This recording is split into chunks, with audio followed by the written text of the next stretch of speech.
Hello. Good morning students. आपण आज या ठिकाणी एमपीएससी कंबाईन एक्झाम मे 2024 प्रश्न आपण इथे सोडून घेतोय. त्यातला इंग्लिशचा पार्ट पाहतो. यामध्ये इंग्लिशचे 50 प्रश्न आहेत. त्यातला पहिला प्रश्न पाहूया. तो प्रश्न आहे, fill in the blanks with the correct option given below. I manage to get to sleep, there was a lot of noise. आता या ठिकाणी फिल इन द ब्लँक्स मध्ये वाक्य भरायचं आहे, म्हणजे शब्द द्यायचा आहे. I managed to get to sleep. There was a lot of noise. I managed to get to sleep although there was a lot of noise. I managed to get to sleep. In spite of there was a lot of noise. I managed to get to sleep because there was a lot of noise. I managed to get to sleep because of there was a lot of noise. आता यातला कोणता शब्द येईल? आता या ठिकाणी दोन contrasting things दिल्या असलेल्या. आता इथे काय manage to get to sleep, इथे काय रिझन दिलं नाही. रिझन असेल तर बिकॉज असतं. मला झोपायचा प्रयत्न केला कारण असं असतं, I manage to get to sleep because I was tired, तर बिकॉज आला असतं. पण इथं दोन कॉन्ट्रास्टिंग थिंग दिले आहेत, त्यामुळे अशा वाक्यामध्ये काय येतं, एक तर अशा वाक्यामध्ये आल्दो येत असतं. अशा वाक्यामध्ये जो प्रश्न आहे अशा वाक्यामध्ये तो एक तर आल्दो येत असतं, किंवा या वाक्यामध्ये जो शब्द आहे या ठिकाणी जो उत्तर आहे तर आल्दो. कारण ह्या ठिकाणी पुढे क्लॉज आहे. जर क्लॉज नसता, पुढे फक्त नुसतं हे असतं, नाव नसते किंवा प्रिपोजिशन फ्रेज असतील, तर मग घ्यायला इन स्पाइट ऑफ, म्हणजे I manage to get to sleep in spite of there was a lot of noise. म्हणजे इन स्पाइट ऑफच्या पुढं, कारण इन स्पाइट ऑफ हे प्रिपोजिशन आहे आणि हा काय आहे कंजक्शन आहे. मग कंजक्शनच्या पुढे क्लॉज असावा लागतो. मी जो उत्तर हे आहे. बिकॉज इथे येणार आहे. Choose the correct tense of the verb given in the bracket and complete the sentence. ह्यातला योग्य ते शब्द किंवा टेन्स ऑफ वाक्य तयार करा. The police catch the thief last night. आता या ठिकाणी लास्ट नाईट आहे असा जर उल्लेख आला असेल, म्हणजे साल असेल किंवा लास्ट शब्द आला असेल किंवा डेट असेल, फिक्स डेट असेल, तर त्या ठिकाणी सिंपल पास्ट टेन्सचा वापर करायचा. सिंपल पास्ट टेन्स, जसं की I passed my M A. I passed my M A in 2004. 2004 असा उल्लेख असल्यामुळे तर पाच शब्द आला. या ठिकाणी दिले पहा, choose the right alternative to fill in the blank of the given sentence. I got over his enemy by by means. He got over his enemy by means. त्यानं या मार्गाने त्या एनिमीवर मात केली. आता आर्टिस्ट म्हणजे कौशल्यपूर्ण, आर्टफुल म्हणजे धूर्त, आर्टिकल हा शब्द येत नाही. आणि आर्टिस्ट, त्याला आपण आर्टिस्ट म्हणजे हे म्हणतात, जर कार्टेज म्हणजे गाडी, आर्टिस्ट म्हणजे एक प्रकारचं शो वगैरे असं अर्थ ना, त्यामुळे याचं उत्तर आहे आर्टफुल. याचं उत्तर असं आर्टफुल असेल.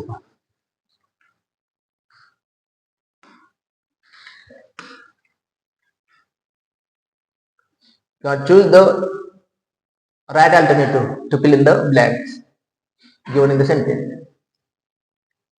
दिसते का बाहेर? आता बघा, find out the correct meaning of the underline idiom in the given sentence. आता इडियमच्या ऐवजी हे दिलेलं आहे ते फ्रेज आहे, ज्याला थोडस फ्रेजर वर्ब म्हणूया. Fraser verb. Find out the correct meaning. आता या ठिकाणी करेक्ट मिनिंग द्यायचं आपल्याला. कॉल ऑफ या शब्दाचं करेक्ट मिनिंग द्यायचं. म्हणजे ते कॉल ऑफ या शब्दाचा अर्थ काय आहे तर कॅन्सल असा आहे. त्यामुळे याचं उत्तर काय झालं ते कॅन्सल असेल. या ठिकाणी कॉल ऑफ या शब्दाचा अर्थ कॅन्सल आहे. कारण कॉल ऑफ करून बरेच फ्रेजर वर्ब आहेत. कॉल फॉर एक आहे, कॉल ऑफ आहे, कॉल इन आहे, त्याला कॉल ऑन पण आहे, कॉल ऍट आहे, कॉल इन टू क्वेश्चन, अशा फ्रेजेस भरपूर येतात. आता कॉल फॉरचा अर्थ नीड असणे, गरज. कॉल फॉरचा अर्थ नीड किंवा गरज. कॉल ऑफचा अर्थ एखादी गोष्ट कॅन्सल करणे. कॉल इनचा अर्थ समन, बोलावणे. कॉल ऑनचा अर्थ मीट पर्सन, एखाद्याला भेटणे. कॉल ऍटचा अर्थ आहे मीट अ प्लेस, एखाद्या ठिकाणाला भेटणे, एखाद्या व्यक्तीला भेटणे, एका ठिकाणाला भेटणे. कॉल इन टू क्वेश्चनचा अर्थ आहे चॅलेंज करणे. दिसते चॅलेंज करणे. तर हे तुमचं लक्षात आलं असेल. आता choose the word which is opposite in meaning of the following word. Plenty. तर प्लेंटी या शब्दाचा अर्थ आहे पुष्कळ. पुष्कळ शब्द कुठला बसेल पुष्कळ? प्रायव्हेटचा अर्थ आपण म्हणतोय खाजगी. स्केअरसिटी म्हणजे अपूर्ण, अभाव. चिपचा अर्थ प्रमुख आणि लोवरचा अर्थ खालचा. या ठिकाणी स्केअरसिटी हा शब्द बसेल, अभावाचा अर्थ. किंवा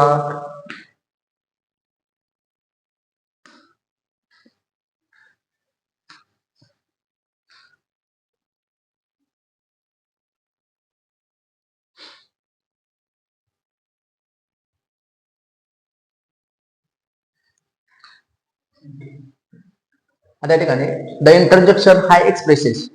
आता आपण जेव्हा मोबाईल मध्ये हाय देतो किंवा मेसेज करताना किंवा चॅटिंग करताना, हायचा अर्थ काय असतो? कॉल फॉर अटेन्शन असा अर्थ. सरप्राईजचा पण होणार ना, हा वगैरे शब्दाला तर सरप्राईज येईल, वाव वगैरे हे शब्दाला तर सरप्राईज येतं. आता हाय हे काय एक्सप्रेस करतं? तर कॉल फॉर अटेन्शन. या ठिकाणी हाय जो शब्द आहे तो कॉल फॉर अटेन्शन. रिलीफ वगैरे शब्द देत नाहीत, शब्दासाठी वेगळे शब्द येऊ शकतात. सरप्राईजसाठी वाव वगैरे शब्द येतात, वंडर, ओ, आउच. आउच हेच करण्यासाठी करतो आपण, पेन देण्यासाठी. त्यामुळे याचं उत्तर बी येणार आहे, म्हणजे त्यातला करेक्ट पर्याय आहे. आता identify from the following the sentence with correct use of preposition. या ठिकाणी करेक्ट यूज ऑफ प्रिपोजिशनचा करायचा आहे. She has been teaching in this college from 2001. She has been teaching in this college since 2001. She has been teaching in this college before 2001. And she has been teaching in this college for 2001. आता अशा वाक्यामध्ये has बीनचे वाक्यरचना आले आणि the present continuous tense असेल तर त्या वाक्यामध्ये प्रिपोजिशन म्हणून आपण सिन्स हे शब्द घेत असतो. त्यामुळे करेक्ट उत्तर काय येणार आहे? सिन्स. जसं मी नेहमी विद्यार्थ्यांना सांगतो की I have been living in Satara. I have been living in Satara since 1990. मी सातारामध्ये 1990 पासून राहत आहे. राहण्याची क्रिया. Or he has been washing the car since this morning. तो सकाळपासून कार धुवत आहे. आणि हेच वाक्य मला म्हणायचं की सातारामध्ये मी आता 90 पासून म्हणजे जवळजवळ आसपास तसं म्हणलं तर जवळजवळ 36 वर्ष. तर मी कसं सांगणार मग हेच वाक्य?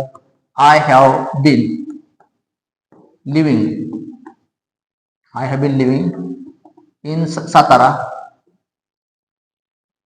for last 36 years. असा दोन्हीमध्ये फरक आहे. त्यामुळे हे उत्तर असे आहे.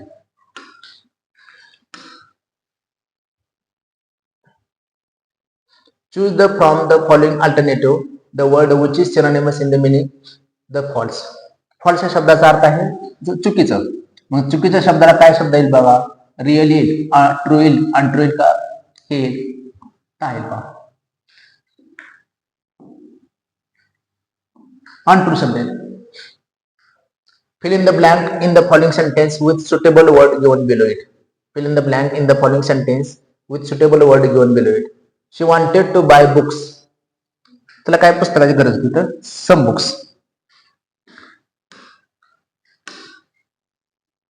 Choose the correct form of the future continuous tense in the following sentence. Even 2 hours from now she the letters. आता फ्युचर कंटिन्युअस टेन्स असतो तर फ्युचर कंटिन्युअस टेन्सचं सूत्र जे आहे ते काय आहे पहा? तर subject plus shall or will plus be plus VING आणि काय पुढच्या वाक्यातला भाग असेल हे त्याचे वाक्य सूत्र आहे. त्यामुळे या ठिकाणी शी नंतर काय येणार आहे? शी विल येणार आहे. शी विल बी. मग शी विल बी पुढचं काय असेल ते टायपिंग. उत्तर हे. Find out the exact meaning of the given word. Inevitable ह्या शब्दाचा अर्थ आहे अटळ. अटळ असणे एखादी गोष्ट म्हणजे sure to happen, certain to happen, घडणार आहे आपण ते टाळू शकत नाही, म्हणजे that which cannot be avoided.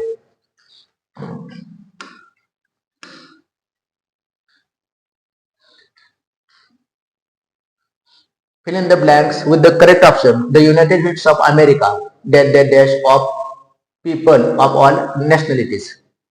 आता युनायटेड स्टेट्स ऑफ अमेरिका आपण असला विचार करा, युनायटेड स्टेट्स हे प्लुरल शब्द आहे, पण अमेरिका हे सिंग्युलर शब्द आहे, युनायटेड स्टेट्स ऑफ अमेरिका. त्यामुळं एकाच कंट्रीचा उल्लेख करते, एकच कंट्री आहे, त्यामुळे त्या ठिकाणी कन्सिस्ट ऑफ आहे. इथं आपलं कन्फ्युजन होऊ शकते. या ठिकाणी युनायटेड स्टेट्स हा शब्द जर पकडला स्टेट्स मध्ये आले तर आपण इथे कन्सिस्ट शब्द घेतला असता, पण एक ते अमेरिका आहे, कारण त्या सगळ्या एका कंट्रीचं नाव आहे, एकच कंट्री आहे, कन्सिस्ट ऑफ. या ठिकाणी आपण पाहिलं असेल पहा,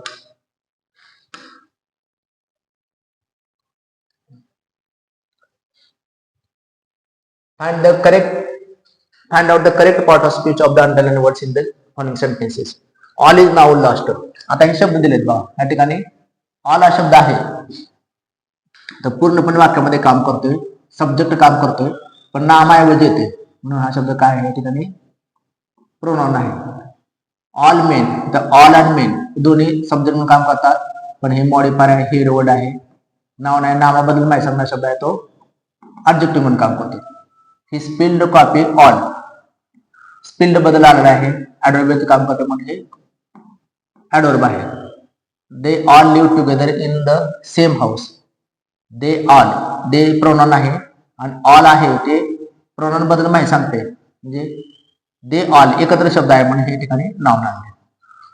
म्हणजे या ठिकाणी pronoun adjective adverb noun, pronoun adjective adverb noun हा पर्याय आहे. हा प्रोनाउन ऍडव्हर्ब आहे, noun adverb.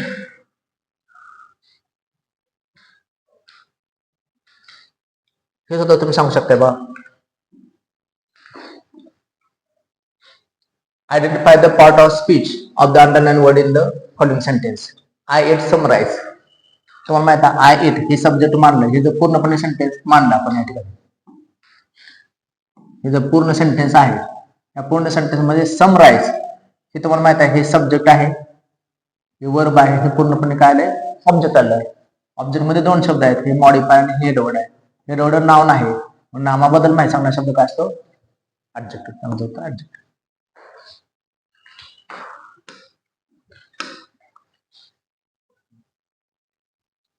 Fill in the blank with the appropriate preposition from the option given below.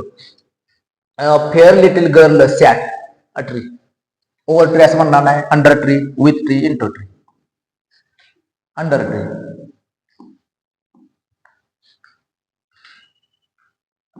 The word exotic stands antonym relationship with the word. आता exotic ह्या शब्दाचा अर्थ आहे, एक्झॉटिक म्हणजे परकीय, जर आपण काय म्हणतो फॉरेन किंवा परकीय, विदेशी. आणि एन्थॉजेस्टिक, एन्थॉजेस्टिकचा अर्थ उत्साह आहे, एक्साइटिंगचा अर्थ आनंदी, आणि इंडिजिनियसचा अर्थ स्वदेशी किंवा आपला असा अर्थ. इम्प्लिसिटचा अर्थ आहे स्पष्ट. आता इंडिजिनियस ला दुसरा पण शब्द आहे, ज्याला आपण नेटिव्ह पण म्हणू शकतो, नेटिव्ह. एक्साइटिंग म्हणजे आनंदी वगैरे, हॅपी वगैरे सांगतात, त्यामुळं फॉरेनच्या विरुद्ध परकीच्या विरुद्ध हा शब्द बसेल सी. उत्तर हे. आता द मीटिंग विल ब्रेकअप. आता या ठिकाणी the meeting will breakup after the president has addressed the audience. The meeting will be broken up असं घेतलं असतं, पण will break up असं म्हटलंय. The meeting will break up. The president has addressed the audience. म्हणजे प्रेसिडेंटचं, राष्ट्रपतीचं भाषण झाल्यानंतर meeting ही संपणार आहे. आता ब्रेकअपचा अर्थ दुसरा पण होऊ शकतो, एंड रिलेशनशिप लो. मग या ठिकाणी underline phrase in the above sentence means interrupt, stop and continue after interval, divide and end, disperse and dissolve. बघा, मीटिंग संपल्यानंतर म्हणजे काय होणार आहे, the meeting will break up after the president has addressed the audience. आता आपल्याला माहिती आहे राष्ट्रपतीचं भाषण झाल्यानंतर मीटिंग काय होत असते, विभाजित असते, विस्कळीत होत असते, म्हणजे डिस्पर्स पसरणे, सगळे पसरणे, आणि डिझॉल्व म्हणजे इकडे तिकडे ते विरून जातात. आता डिझॉल्वचा अर्थ पाण्यामध्ये भिजवलं शब्दाचा अर्थ आहे विरघळून जाणे, म्हणजे त्यात पसरून जाणे, सगळं होऊन जातात. त्यामुळे उत्तर काय येणार आहे? डी फक्त उत्तर आहे. आता ब्रेकअप ह्या शब्दाचं तुम्हाला माहित आहे, ब्रेक होऊन बऱ्याच फ्रेजेस आहेत बघा. तुम्ही या शब्दांचा अर्थ पाहिला असेल. ब्रेकअप शब्द आहे, ब्रेक इन आहे, ब्रेक इन टू आहे, ब्रेक आउट आहे. हे ज्या शब्दांचा अर्थ असतात त्या शब्दांचा अर्थ वेगळं बद्दल असतो. ब्रेकडाऊन आहे, फ्रेजल वर्ब आहे. यांचा अर्थ कसं बदलत बघा. ब्रेकअपचा अर्थ काय म्हणतो माहित आहे? NA लो, म्हणजे प्रेम किंवा प्रेम संपवतो त्याने. ब्रेक इनचा अर्थ काय आहे? इंटर फोर्सली किंवा forcefully. The burglars entered the burglars break in the house. Break इनटूचा अर्थ काय करणे? इंटरप्ट करणं. इंटरप्ट करणं म्हणजे कॉन्व्हर्सेशन वगैरे काय असेल तर. ब्रेकआउटचा अर्थ आहे स्टार्ट. ब्रेकडाऊनचा अर्थ आहे स्टॉप वर्किंग, स्टॉप वर्किंग किंवा क्राय करणे, रडणे. आणि ब्रेक अवे एस्केप, निष्ठून जाणे. प्रत्येक शब्दांचा अर्थ असा वेगळा होत असतो. म्हणजे त्या ठिकाणी ब्रेकअपचा अर्थ एंड रिलेशनशिप असा पण अर्थ आहे, पण या ठिकाणी ब्रेकचा अर्थ हा घेतला. संदर्भाप्रमाणे शब्दांचा अर्थ बदलत असतात. The word is correctly synonymous with the word. ह्याचा उच्चार असेल बघा. The word युबिक्युटेस. युबिक्युटेस ह्या शब्दाचा अर्थ काय? सर्वत्र असणे. युबिक्युटेस ह्या शब्दाचा अर्थ आहे, युबिक्युटेस म्हणजे सर्वत्र, एव्हरीवेअर, एव्हरीवेअर किंवा सर्वत्र असणे. म्हणजे जनरलचा अर्थ माहित आहे? जनरल म्हणजे सामान्य. युनिव्हर्सलचा अर्थ वैश्विक अशा अर्थ, सर्वत्र. ट्रान्सपरंटचा अर्थ, जनरलचा अर्थ काय म्हणतात? जनरल म्हणजे सामान्य. आता प्रत्येक शब्दाचा अर्थ, त्याचा अर्थ काय? वैश्विक. याचा अर्थ काय? ट्रान्सपरंटचा शब्दाचा अर्थ आहे ज्याला आपण म्हणतो पारदर्शक. आणि ओमनीप्रेझेंट. ओमनीप्रेझेंटचा अर्थ आहे सर्वत्र. हे ईश्वराचं वर्णन केलेलं आहे. ओमनीप्रेझेंट, ओमनीपोटेंट, ओमनीसायंट, ओमनीपोटेंट, ओमनीसायंट आणि ओमनीप्रेझेंट. ओमनीपोटेंट म्हणजे सर्व शक्तिमान, म्हणजे one who is all powerful. Omniscient म्हणजे सर्वज्ञ, one who knows everything. Omnipresent म्हणजे वन हु प्रेझेंट्स एव्हरीवेअर, सर्वत्र. हे सगळं कोणाचं वर्णन केलेलं आहे? गॉडचं वर्णन केलेलं आहे. बऱ्याच वेळा परीक्षेला प्रश्न आला वन वर्ड सबस्टिट्यूशनसाठी. त्यामुळे ह्या ठिकाणी हा शब्द काय बसले तर ओमनीप्रेझेंट, डी.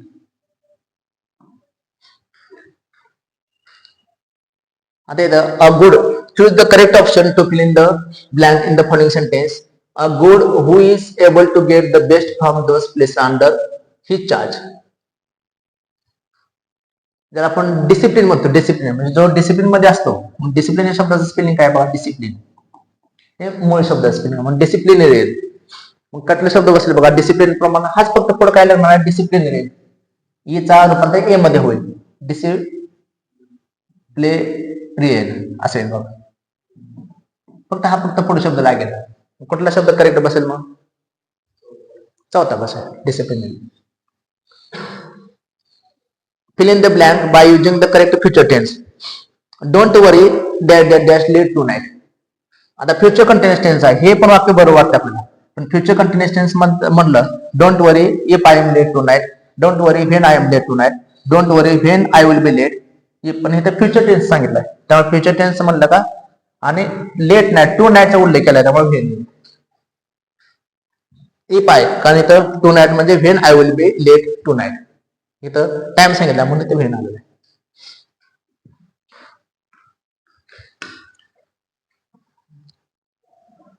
आता पहा, choose the word Substitute for the meaning. Choose the correct word. One word substitute. Substitute for the following. One who looks at the bright side of the things.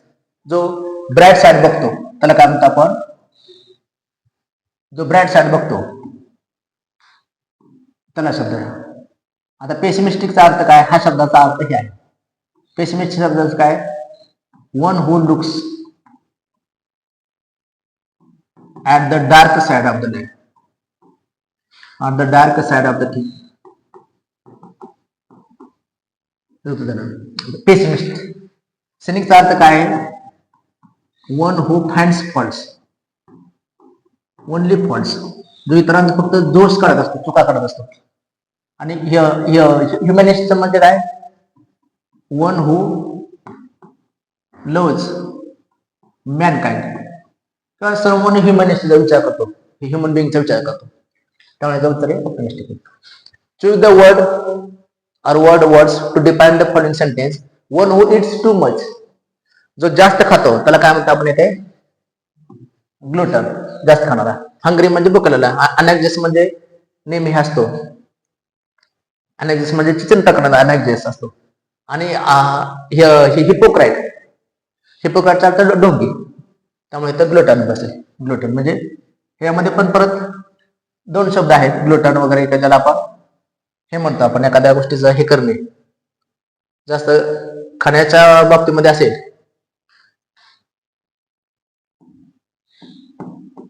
Grid आणि लस्ट. ह्याचा अर्थ हाव, याचा अर्थ काम असणं. दोन्ही शब्दामध्ये हा फरक आहे. काम कसा होतो. आता बघा, choose the correct figure of speech in the following sentence. He is one of the three pillars of our organisation. He is one of the three pillars of our organisation. आता पिलर ऑफ ऑर्गनायझेशन अशा phrase आपण pillar of organisation. या ठिकाणी pillar of organisation म्हणजे एखाद्याला उपमा दिलेली आहे. उपमा दिली एखाद्याचं हे केलेलं आहे. म्हणजे हे उपमेय उपमानांचे जे कृप्त असते, भिन्नता नसते, असं जे ते वर्णन केले जाते तिथे रूपकालंकार असतो. आई माझा गुरु, आई माझा कल्पतरू, सुखाचा सागुरु आई माझे, प्रीतीचे माहेर, शांतीचे आगार, मांगल्याचे सारा आई माझे. किंवा the camel is the ship of the dessert, life is journey. असं जर कंपॅरिझन असेल तर त्या ठिकाणी मेटाफर. आपल्याला हा पण अलंकार वाटला होता बघा, कारण इथं जर शब्द आला असतील पण त्या शब्दामध्ये इथं ओ आलाय, इथं ओ आलाय, इथं ओ आलाय, ओ आलाय, पण त्या शब्दाचं तसं हे होत नाही, म्युझिक तयार होत नाही. हा जो अलंकार आहे अलिट्रेशन, तो कधी असतो अलिट्रेशन? त्या शब्दामध्ये उच्चार तसा होत असतो. जसं एस.टी. कोल्हीची द रायम ऑफ अँड बरेंद्र मधली एक फेमस लाईन आहे, द फोरो फॉलोड फ्री. आता या ठिकाणी अलिट्रेशन तयार झालं, द फोरो फॉलोड फ्री.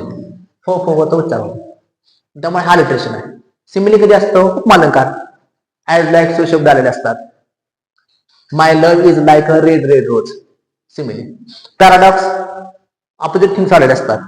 म्हणजे paradox is a statement which seems to be absurd or self contradictory but it may be true.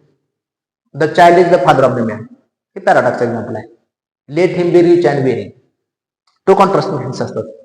आणि अलिट्रेशन म्हणजे काय? असं असतं, we were swimming at fall of night, we were swimming. Sarojini Naidu यांच्या Indian weavers नावाच्या कवितेमधले वाक्य लाईन, वी वर स्विमिंग. आणि मेटाफर म्हणजे रूपकालंकार. शेक्सपियरचं फेमस एक्झाम्पल आहे मॅकबेथ मधलं, life is but a walking shadow. Life is but a walking shadow. A poor player. हे मेटाफर आहे. Life is journey. किंवा साधे एक्झाम्पल घ्या, शिवाजी वॉज अ लायन. म्हणजे शिवाजी महाराजांबद्दल आपण म्हणतो Shivaji was a lion, metaphor आहे. आणि Shivaji was like a lion. Like शब्दाला काय सिमिलर शब्द असतो, सिमिलर अलंकार असतो. हे तुम्हाला कळालं सगळं. आता या ठिकाणी पहा, त्या ठिकाणी choose the correct word to idiomatic phrase out of question. Outside impossible, easy, mannerless. Out of क्वेश्चनला काय बसेल? हा शब्द बसेल, इम्पॉसिबल.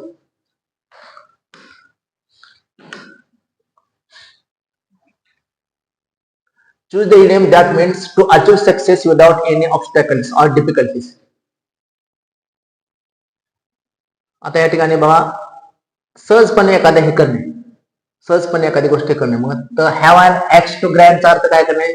स्वतःसाठी एखादी गोष्ट करणे, किंवा स्मूथ सेलिंग म्हणजे कुठल्याही प्रकारे त्रास न होणार. ड्रॉप द बॉल, चूक करणे. Barking of the wrong tree म्हणजे एखादी गोष्ट फसणे, मिस्टेकन. त्यामुळे ह्याचा काय येणार आहे, स्मूथ सेलिंग म्हणजे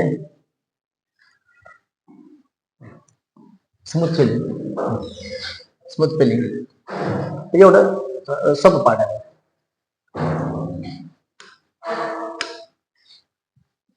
आता या ठिकाणी बघा, आता हा पॅराग्राफ ह्याला बराच वेळ जाईल, त्यामुळे पॅराग्राफ तुम्ही व्यवस्थितपणे बघू शकताय. याचे उत्तर सोपे आहेत. मी पॅराग्राफ वाचलेला आहे सर्व, ते परत वाचल्यावर तुम्हाला हे बघितलं तुमचं लक्षात येईल.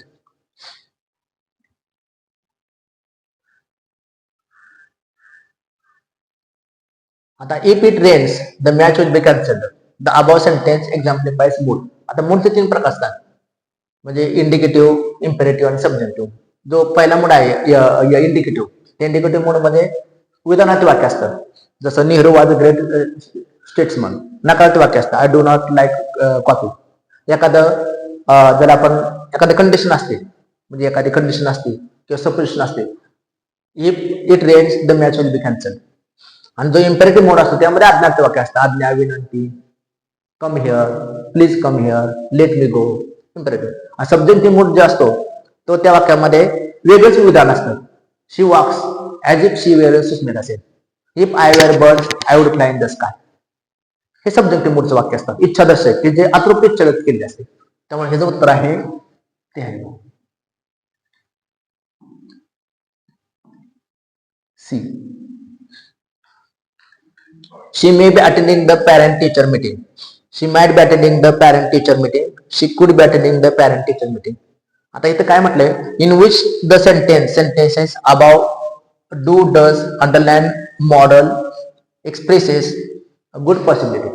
आता इथं शब्द विचारताना त्यांनी म्हटलंय गुड पॉसिबिलिटी, म्हणजे पॉसिबिलिटी. पॉसिबिलिटीसाठी आपण काय वापरतो, मी वापरतो. मी आहे ते काय सांगत असतं नेहमी, पॉसिबिलिटी. आणि माइट असतं, माइट ते काय सांगत असतं, लेस पॉसिबिलिटी किंवा रिमोट पॉसिबिलिटी. म्हणजे माइट असतं तर लेस किंवा रिमोट पॉसिबिलिटी, लांबची शक्यता. आता गुड पॉसिबिलिटी म्हणजे नुसतं पॉसिबिलिटी, म्हणजे मेचं उत्तर येणार ए. तर तुमच्या लक्षात आलं बघा. आता हे चेंज व्हायचं एक वाक्य विचारले पाहतो, ऍक्टिव्ह वाक्य करायचं सांगितलं. आता it is time for the syllabi to be revise. आता हे इट इज टाइम फॉर असं जर वाक्य असेल तर ते चेंज व्हायचं कसं करतो आपण बघा. इट इज टाइम असेल तर हे वाक्याचं चेंज व्हायचं करताना आपण कसं करतो, इट इज टाइम असं वाक्य असेल तर ते चेंज व्हायचं करताना त्याचा फॉर्म्युला काय, त्याचं सूत्र काय. अशा वाक्याचं चेंज व्हायचं करताना सुरुवातीला आपण काय करायचं, इट लिहायचं, इट नंतर टू बी लिहायचं. काय असेल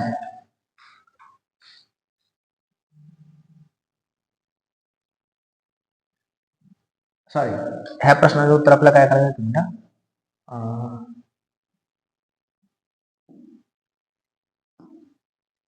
एकच मिनिट. हे जे सूत्र आहे इट इज टाइमचं अशा वाक्याचं चेंज व्हायचं करताना सूत्र काय बघा, तर फॉर्म्युला आपण इथे लिहू. तर इट इज टाइम सुरुवात करायची वाक्य, it is time highlight, it is time लिहिलं का त्यानंतर काय लिहायचं, फॉर लिहायचं, त्यानंतर ऑब्जेक्ट लिहायचं, त्यानंतर टू बी लिहायचं, त्यानंतर व्ही थ्री लिहायचं, आणि काय असेल ते असं लिहायचं. असं सूत्र येते. म्हणजे वाक्यात इट इज टाइम असेल इट टाइमचे इट इज टाइम देतो. मग इट इज टाइम सुरुवात झालेली आहे, फॉर आहे, it is time for, it is time for. आता इट इज टाइम नंतर फॉर नंतर ऑब्जेक्ट घ्यायचा आहे. ऑब्जेक्ट काय घेतलंय तर it is time to revise, it is time for the syllabi object to revise, to revise देणार, टू बी रिवाइज हे होतं ना. म्हणजे वाक्य ऍक्टिव्ह वॉइस मध्ये वाक्य कसं असेल बघा. ऍक्टिव्ह वॉइस मध्ये हे वाक्य तुम्हाला ऍक्टिव्ह वॉइस मध्ये दाखवतो कसं असणार आहे. तर असं असणार आहे, it is time this time to revise the syllabi. मग त्याचं पॅसिव्ह वॉइस कसं केलं आपण, इट इज टाइम ऑब्जेक्ट काय आहे, द सिलेबी आहे, त्याच्या अगोदर फॉर घ्यायचं, it is time for the syllable. आता टूचं काय करायचं, टू बी करायचं. टू बी, आणि रिवाइज काय करायचं, revise. It is time for the syllabus to be revise. मग ऍक्टिव्ह मध्ये वाक्य काय होतं, it is time to revise the syllabus, it is time to stop the work, it is time for the work to be stopped. हे उत्तर आहे. A simple sentence has only one subject and only one काय म्हणा structure, pattern, predicate. एक subject आणि एक predicate असतं. त्याला सिंपल सेंटेन्स. एकच वाक्य असतं. सिंपल सेंटेन्स कधी वापरायचं, एकच क्लॉज असतो किंवा एकच जर आपण फायनाइट वर्ब असतं त्या वाक्यामध्ये. जसं Ram killed Ravana, simple sentence आहे. Ram killed Ravana because Ravana abducted Sita, complex sentence आहे. Ravana abducted Sita and Ram killed Ravana, compound sentence आहे. हे वाक्य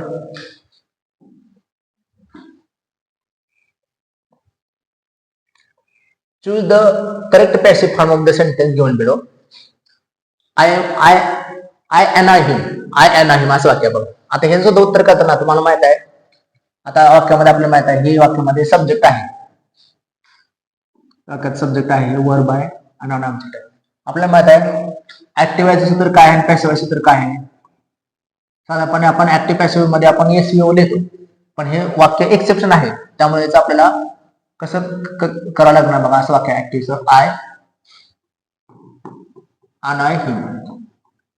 आणि वाक्याचं पॅसिव्ह कशा प्रकारे होईल पहा, तुम्ही सांगू शकताय. आय सब्जेक्ट आहे, आणि आय वर्ब आहे, हिम ऑब्जेक्ट आहे. अगोदर हिमच्या इकडे गेल्या काय होणार आहे, ही. आणि वर्तमान काळामुळे हीच. आणि तिसरं काय होणार आहे, अनआयड. आता बाय लिहून चालेल का, नाही. मग या ठिकाणी काय लिहावं लागणार आहे, ही इज अनआयड विथ मी. या ठिकाणी दोन फ्रेज आहेत बघा, दोन फ्रेज म्हणजे आहे का, तर टू बी अनआयड विथ आणि to be annoyed at. To be annoyed at. आता टू बी अनआयड विथ अर्थ व्यक्तीवर त्रस्त होणे, एखाद्या व्यक्तीवर त्रस्त होणे, व्यक्तीवर त्रस्त होणे. आणि टू बी अनआयड ॲटचा अर्थ एखाद्या गोष्टीवर त्रस्त होणे, गोष्टीवर त्रस्त होणे. मग आता हा कोणावर झाला, व्यक्तीवर झाला. मग व्यक्तीसाठी काय लिहावं लागणार आपल्याला, he is annoyed with me, he is annoyed by me, he is annoyed with us, असे येणार नाही. तिथे मी येणार आहे, ही इज अनआयड बाय अस. कुठलं उत्तर येणार आहे, ही इज अनआयड विथ मी. कारण या ठिकाणी तुम्हाला सांगितलं एक्सेप्शन रूप असेल तर चेंज वाईज करताना, जसं this pot contains milk, milk is contained in this pot, the hospital admitted him, he was admitted in the hospital. असं ना म्हणा, he was admitted by the hospital. असं रीतीने म्हणजे ज्या ठिकाणी किंवा grass covers the land is covered with the grass, असं म्हणत नाही the land is covered by the grass, the land is covered with the grass. तर असं काय, किंवा एका परीक्षेला आलेलं example, this shop sells the radios, the radios are sold in this shop. असं म्हणणार नाही radios are sold by this shop, radios are sold in this shop. त्यामुळे हा असा प्रकारचा एक्सेप्शन आहे. म्हणजे प्रिपोजिशन एक्सेप्शन द्या, म्हणजे प्रिपोजिशन रादर दॅन बाय, असं. ह्याच्या सुद्धा मी एक दोन व्हिडिओ तयार केले पहा, तुम्ही बघू शकता. आता choose the correct meaning of the underline word in the following sentence. he shows are unique because he is completely ambidextrous. आता ambidextrous हा शब्दाचा अर्थ आहे म्हणजे the person who has command over two hands, दोन हाताने काम करणारा व्यक्ती. ambidextrous ह्या शब्दाचा ambidextrous शब्दाचा अर्थ आहे दोन हाताने काम करणारा किंवा दोन हातावर प्रभुत्व असणारा, म्हणजे दोन्ही हाताचा वापर करणारा, दोन्ही हातांचा वापर करणारा. म्हणजे आपण सुद्धा दोन्ही हाताचा वापर करतो, पण आपल्याला तेवढ्या सपायाने करता येत नाही. काही लोक असतात की दोन्ही हाताचा समान वापर करतात. जनरली आपण उजव्या हाताने जास्त देतो, जे लोक हे असतात डावे असतात किंवा ते डाव्या हाताने येतात. पण आपल्याला असे काही लोक असतात की दोन्ही हातांचा समान वापर करतात. त्या ठिकाणी कुठला शब्द येईल पहा दोन्ही हाताचा वापर करणारा, the stage of growth between childhood and youth असेल का, अडोलेसन्स म्हणतो आपण. One who can use both hands equally well, one who can live both land and water, आणि one who flies space vehicle. उत्तर काय मिळतं?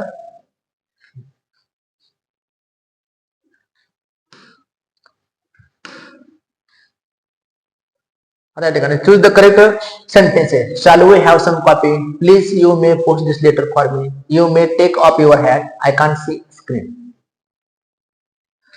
करेक्ट सेंटेन्स बघा. तसं पाहिलं तर ह्यातलं करेक्ट सेंटेन्स हेच आहे पहा.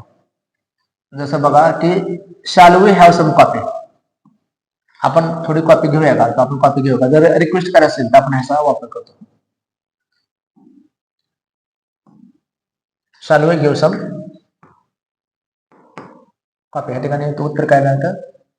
हेच येईल बघा. Shall we give some copy.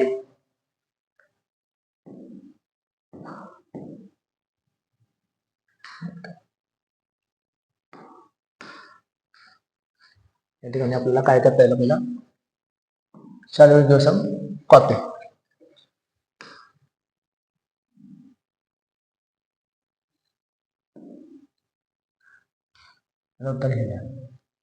आता हे काय नाणं आहे? Please may post this letter for मी.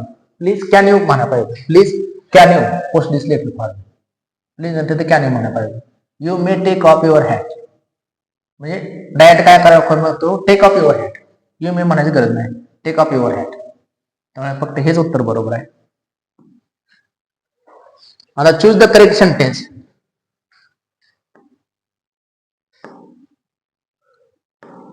या ठिकाणी काय म्हणू आपण इथं? Choose the correct sentence. Choose the correct option and fill in the blank in the following sentence. The boy is accused of as he killed his own father. हे one word substitution मध्ये नेहमी शब्द येतात. Suicide म्हणजे the person who kills himself herself. Matricide म्हणजे the person who kills his own mother. Patricide the person who kills his own father. Homicide the person who kills other man. त्यामुळे इथं वडिलांची हत्या करणारा जर आपण पॅट्रिसाइड असं म्हणतो. वडिलांची हत्या करणारा असतो त्याला आपण पॅट्रिसाइड म्हणू शकतो. सी उत्तर येईल.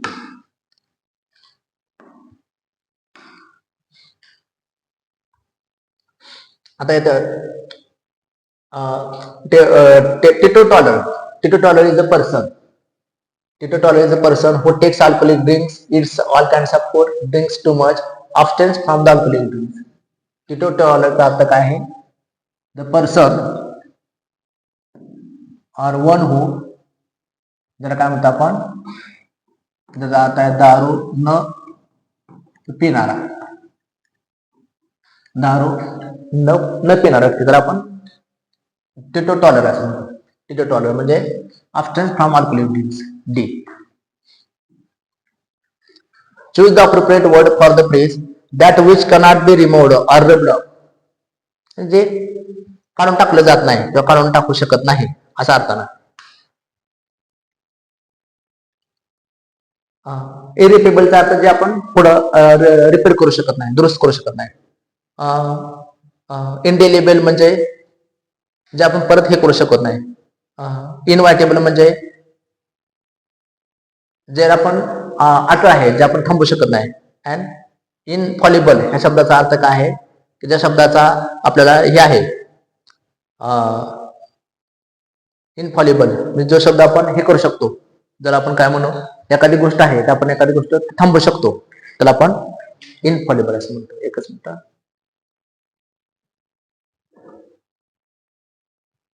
तर पहा या ठिकाणी हे जो उत्तर काय सांगता येईल आपल्याला? जो चुका ज्या व्यक्तीचा ज्या शब्दाचा अर्थ आहे त्या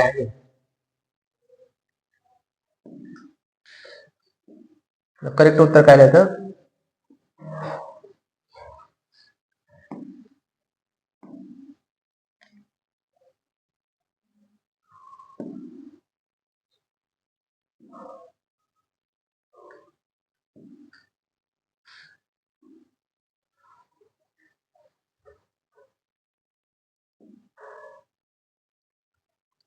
आता very few metals in the world are as costly as gold.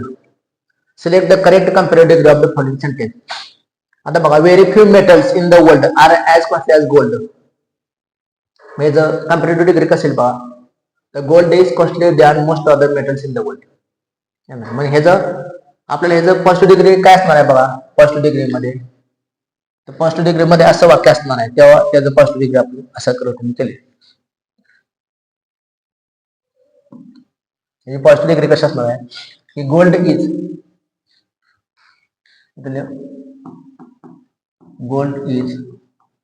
One of the gold is one of the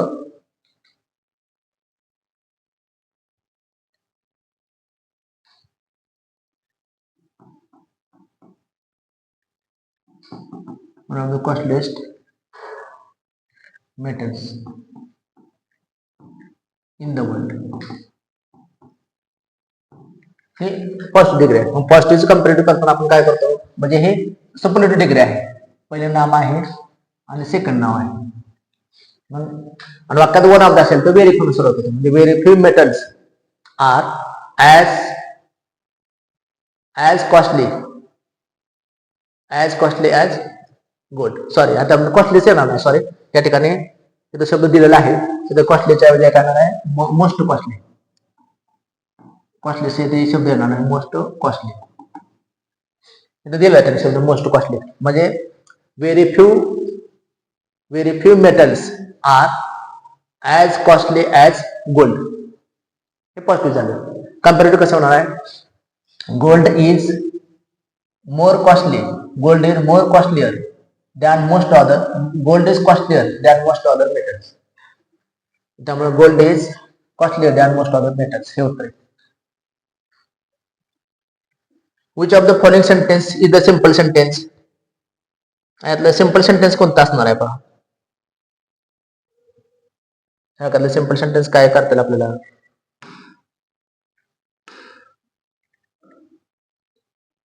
which of the following sentence is the simple sentence.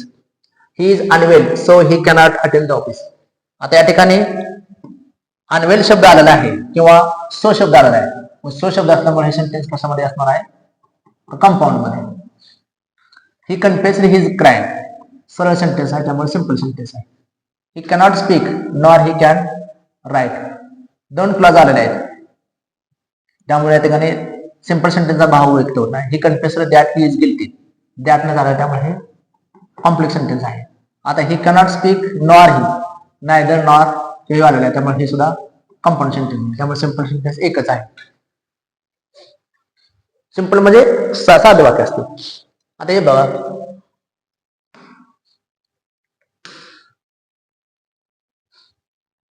Identify the grammatically correct sentence from the following. Jyoti has always to hurry in the morning because she gets up so late. Jyoti always has to hurry in the morning because she gets up so late. Jyoti gets up so late has always to hurry in the morning. And Jyoti is getting up so late having so hurry in the morning. Grammatically correct sentence शोधायचा. Jyoti has always to hurry in the morning because she gets up so late.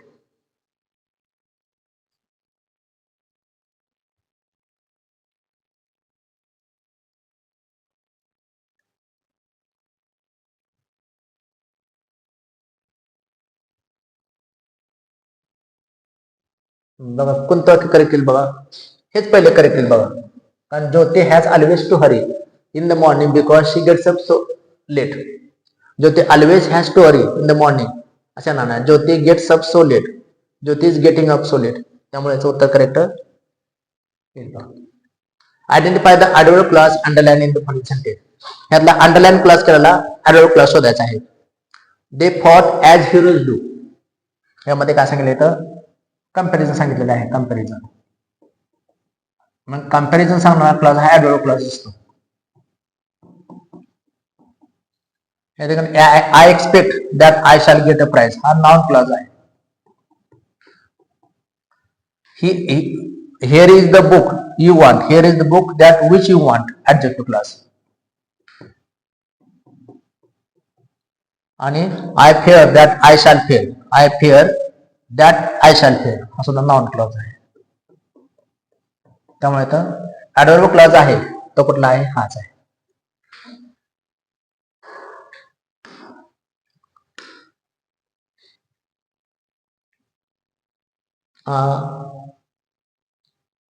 ESPN is showing all the matches live. आता या वाक्यात आपल्याला change divide करायचं आहे. ESPN आता या ठिकाणी ESPN हे वाक्यामध्ये काय आहे बघा. ESPN या वाक्यामध्ये सब्जेक्ट आलेला आहे. इज शोविंग वर्ब आलेला आहे. ऑल द मॅचेस लाईव्ह हे वाक्यात ऑब्जेक्ट आलेला आहे. तर ऑल द मॅचेस लाईव्ह पुढे पण घेऊ शकतो आपण. मॅचेस आणि लाईव्ह त्यामध्ये अधिक शब्द आलेला आहे. त्यामुळं ऑल द मॅचेस अगोदर घेऊ शकतो आपण. All the matches. आता इथं इज आहे आणि ऑल द मॅचेस शब्द अनेक वचने आहे ऑब्जेक्ट, त्यामुळे आर घेऊ शकतो आपण. आर आणि जे प्रत्यय त्यामुळे त्या ठिकाणी काय घ्यायचं आर बी. शोध तिसरी काय करायचं या ठिकाणी शोन. म्हणजे वाक्य कसं येणार बघा. All the matches are being shown. आता इथं बाय इथे शब्द येणार नाही कारण ESPN हे दाखवते, त्यामुळे काय येणार आहे all the matches are being shown live on ESPN. ऑनचा वापर होतो. तुम्हाला उत्तरामध्ये काही ठिकाणी बाय दिलेलं आहे, ठीक आहे, उत्तरात बाय दिलेलं आहे, त्यामुळे हे पाहिलं, पण करेक्ट उत्तर हे असणार आहे. म्हणजे all the matches are being shown on ISPN नाही, all the matches are being shown live on C उत्तर येईल. एक्झाम मध्ये बाय दिलेलं आहे, पण इथं मॅचेस कशामध्ये दाखवू शकतात तर हा एक चॅनलचं नाव आहे ऑन. जसं एक्सेप्शन ते चेंज डिवाइडचे वाक्य असतात, जसं मी मागास तुम्हाला सांगितले तसे ह्या ठिकाणी एक्सेप्शन बायच्या ऐवजी दुसरे शब्द येतात. असं किती एक्झाम्पल्स आहेत बघा की त्या ठिकाणी बायच्या ठिकाणी दुसरा शब्द येऊ शकतो. जसं ही मॅरिड हर. आता ह्या कधी तुम्हाला चेंज डिवाइड करायचं म्हटलं तर कसं येणार आहे ही मॅरिड हर. आपल्या पद्धतीने करून चालेल का. शी वॉज मॅरिड बाय हिम नाही ना. त्याचं कसं येणार आहे शी भूतकाळ असल्यामुळं वॉज मॅरिड टू हिम. आणि असं असतं तर शी मॅरिड हिम तर he was married with her. हे एक्सेप्शन शब्द येत असतात त्या ठिकाणी, त्यामुळे इथं बायचा वापर होत नाही अशा वाक्यामध्ये.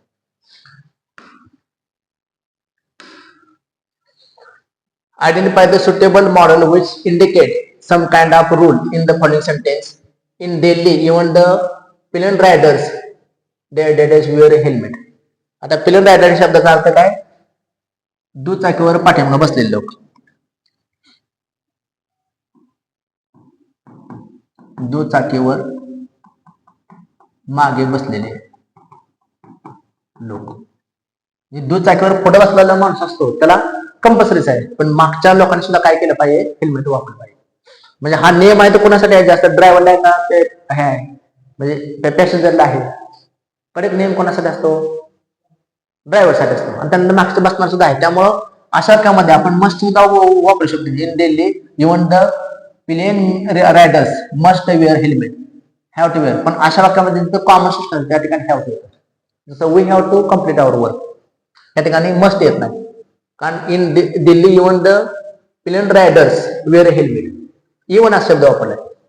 त्यांना सुद्धा काय करायला लागतं त्यांना सुद्धा ते वापरायला लागतं.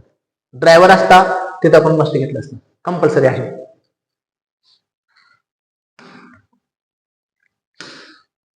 त्यानंतर आपण हे सुद्धा पाहिलं असतं आपण इथं neither pride nor prejudice affect हिम.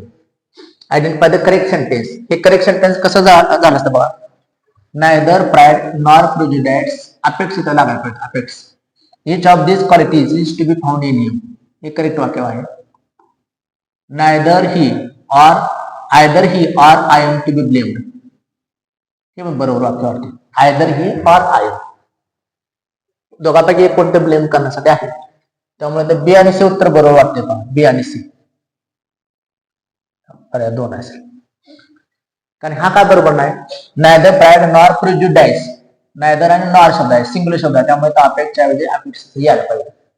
तसं इथे आलं पाहिजे. इच ऑफ दिस सिंग्युलर शब्द आहे त्यामुळे झालेला आहे आयदर ही और आय नंतर एम आलं.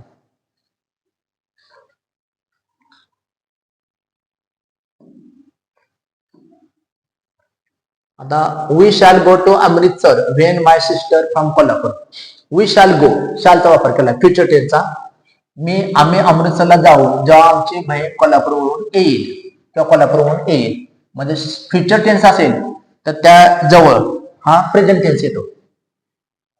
फ्युचर टेन्सच्या जवळ हा सिक्वेन्स मध्ये प्रेझेंट टेन्स येतो. म्हणजे प्रेझेंट टेन्स काय आहे रिटर्न. म्हणजे we shall go to Amritsar when my sister returns from Kolhapur. Choose the correct meaning of the underlined phrase from the given sentence. He refused my request point blank. Point blank म्हणजे सरळ सरळ, स्पष्टपणे स्पष्टपणे किंवा प्रत्यक्षपणे असा अर्थ होऊ शकतो. आणि लास्ट वाक्य आहे which phrase represent the word perseverance. Perseverance म्हणजे चिकाटी. या शब्दाचा अर्थ आहे चिकाटी. परसवरन्स हा शब्दाचा अर्थ आहे चिकाटी. जर आपण टेनॅसिटी असं म्हणतो, टेनॅसिटी चिकाटी. मग चिकाटीसाठी काय शब्द आहे? नेव्हर गिव्हिंग अप किंवा lack of motivation, easily perceived, saver expression. चिकाटी म्हणजे एखादी गोष्ट कधीही सोडून न देणे, नेव्हर गिव्ह.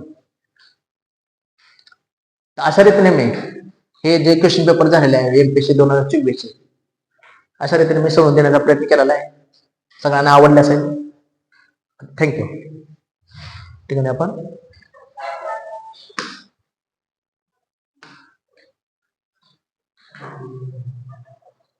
आता जे तुम्हाला काल परवा सांगितलं फक्त आपण डिस्कस केलं होतं आपण की तुम्हाला बंद झालं तुम्हाला डिस्कस केलं होतं की ह्या ठिकाणी अशा रीतीने आपण पॉईंट बघूया.